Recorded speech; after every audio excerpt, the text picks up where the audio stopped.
Welcome to Rohila steno classes. आपका dictation शुरू होगा 3 सेकंड बाद। Ready, start. पड़ोसी देश पाकिस्तान और चीन से मिल रही सामरिक चुनौतियों के बीच यह सुखद खबर कही जा सकती है कि भारत अब तेजी से रक्षा क्षेत्र में आत्मनिर्भरता की ओर कदम बढ़ा रहा है।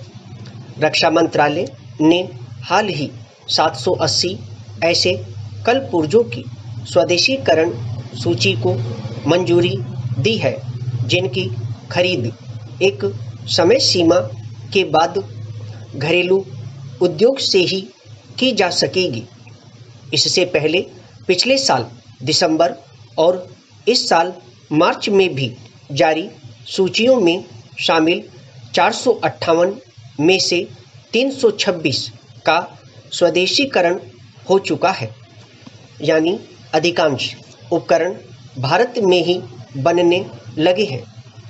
तीसरी सूची में स्वदेशी टैंक अर्जुन और स्वदेशी लड़ाकू विमान तेजस से जुड़े कई उपकरण भी शामिल हैं, जिनका उत्पादन भारत में ही होगा।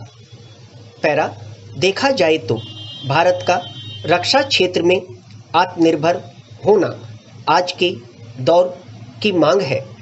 रूस यूक्रेन युद्ध के बाद दुनिया में गया वह संदेश भी कम महत्वपूर्ण नहीं है, जिसमें यह साबित हो गया कि किसी भी सामरिक चुनौती का सामना करने में स्वदेशी तकनीक और उपकरण कारगर साबित हो सकते हैं। यह भी सत्य है कि विदेशी रक्षा उपकरणों पर निर्भरता से किसी भी देश के लिए कूटनीतिक विकल्प सीमित हो जाते हैं। चीन की नियंत्रण रेखा को लांघने की कोशिशें और पाकिस्तान से उसकी बढ़ती नज़दीकियां भारत के सामने दोहरी चुनौती पेश कर रही है। Stockholm International Peace Research Institute की रिपोर्ट में अमेरिका व चीन के बाद भारत को सैन्य क्षेत्र में सर्वाधिक खर्च करने वाला तीसरा बड़ा देश बताया गया था। हमारी सेना के पास अधिकांश हथियार, विमान व उपकरण रूस निर्मित हैं। यह बात अमेरिका को लगातार खटकती रही है। रूस से मिसाइल रक्षा प्रणाली S-4 की खरीद में अमेरिकी अड़ंगेबाजी इसका उदाहरण है। ऐसे में भारत के पास एक ही रास्ता बचता है कि वह खुद को रक्षा क्षेत्र में न सिर्फ आत्मनिर्भर बनाए, बल्कि निर्यात की दिशा में भी तेजी से कदम बढ़ाए।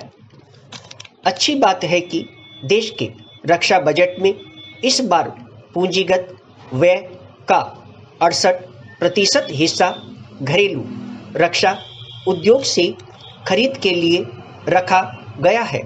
पैरा, हालांकि कई विशेषज्ञ रक्षा उपकरणों के पूर्ण स्वदेशीकरण को लेकर सवाल उठाते रहे हैं।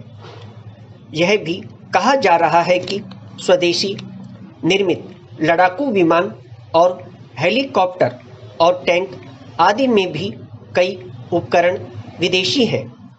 स्वदेशीकरण सूची में रक्षा उपकरणों की बढ़ती संख्या से इस बात पर संतोष जाहिर किया जा सकता है कि देर से ही सही, लेकिन आत्मनिर्भरता के मामले में अब हम सही रास्ते पर हैं।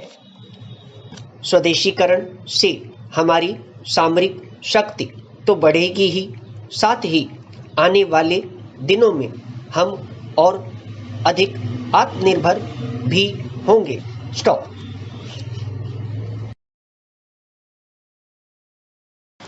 दोस्तों, यदि डिक्टेशन अच्छा लगा हो तो वीडियो को लाइक करें, शेयर करें और चैनल को सब्सक्राइब करके बेल आइकन अवश्य दबा दें, ताकि लेटेस्ट वीडियो का नोटिफिकेशन आप तक तुरंत पहुंच सके।